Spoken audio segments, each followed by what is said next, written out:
work niyo po dito is sa, Sa bahay lang. Sa Sa bahay.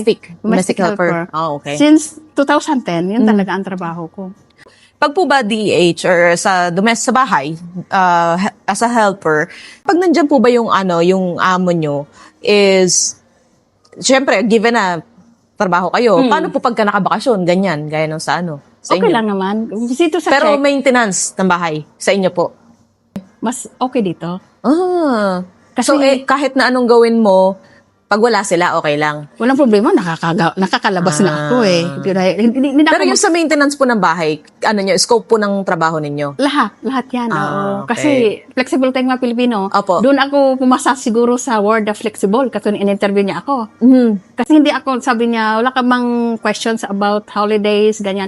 Yung time sa work, sa working schedules, sabi ko, ma'am, I'm flexible. I'm flexible person. Kahit na mag-holiday kayo, hindi na ako sasama, okay lang sa akin. Mas maganda ngayon, di ba? Nakaka-relax ako. Opo. Gaya nga ngayon, di ba? Pero usually noong maliit pa yung alaga ko, kasi sa alaga talagang bata ang focus ko. 3 years, 4 months siya nung dumating ako dito. Okay. So, blessing sa akin yung batang yon. Ah. Kasi kung wala yung batang yun, hindi siguro nila ako i-hire. For what, di ba? Kasi gusto nila yung bata matutong mag-English.